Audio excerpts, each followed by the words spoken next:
Hello, my name is Amy, and today I'm going to be showing you how to locate your pulse in 3 different body areas.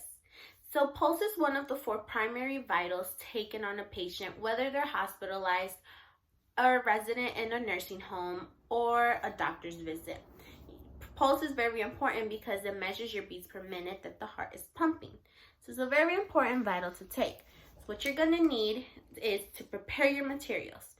So you're going to need a pen, a notepad, or any other material necessary that you're going to be detecting your pulse.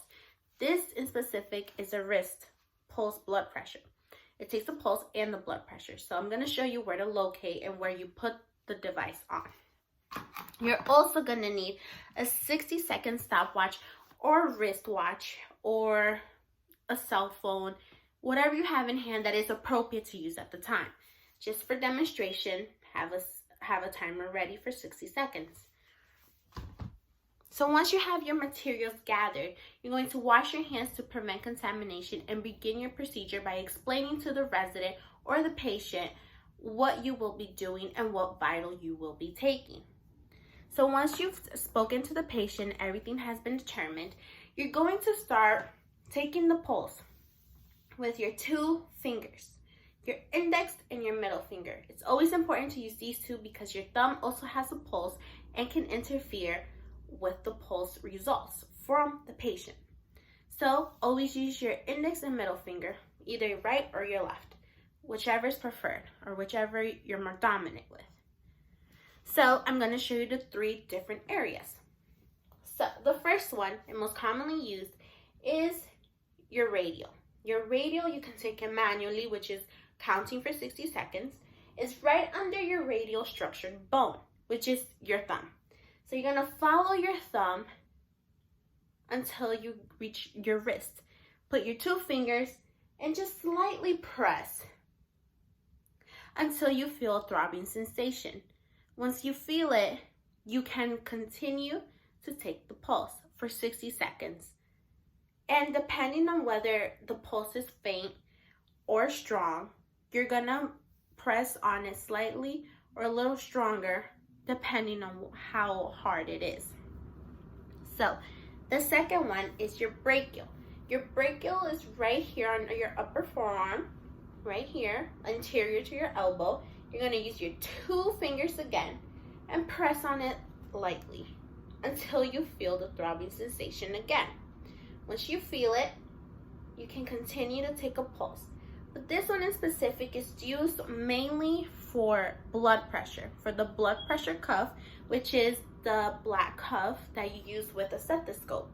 So you're going to put it around where the arrow shows and place it right there and begin to take the blood pressure. But you can also take pulse here if that's the case. The third one is your carotid artery pulse, which is right here on your neck, on the side of your trachea, the middle part of your neck. It's on either your right or your left. There's 2 of them here. So you can take your finger again, press on it slightly until you feel the pulse, the throbbing sensation. You can begin to take the pulse for another 60 seconds until you have completed the procedure. So usually this one is used for CPR to determine if the person has a pulse, whether or not to begin CPR. So this one's for your regular day-to-day taking the pulse. This one's for your blood pressure. And this one's to determine for CPR or your day-to-day, because they're both interchangeable and they both have the same result. So you're gonna count for 60 seconds. So once you've determined how many beats it was, also focus on how faint or strong, as I said before, it was, and also determine if it's irregular or regular. Once you determine that, you will record your results either in a charting paper or to the nurse or the supervisor in charge. So you're gonna determine if it's irregular, if it's a count of 1, 2, 3, 4, 5, 6, 7, 8. It's not consistent. If it's consistent, that means it's regular, having a pulse of 1, 2, 3, 4, 5, 6, 7, 8, 9, 10. That's consistent. That is regular. If it's irregular, if it's 1, 2, 3, 4, 5, 6, 7, 8, or if it goes from fast to slow or slow to fast, or it's just a rhythm way off. So that's how you determine if it's regular or not regular. Okay, so now that we have discussed the 3 different body parts that you can find your pulse, there's more than 3. Those are the 3 primary ones that you will use day to day. Whether you go into a healthcare profession or maybe for your own personal use to determine your pulse when you do exercise or to check on someone else, just in case. So, always make sure to always record the results and to have an accurate count.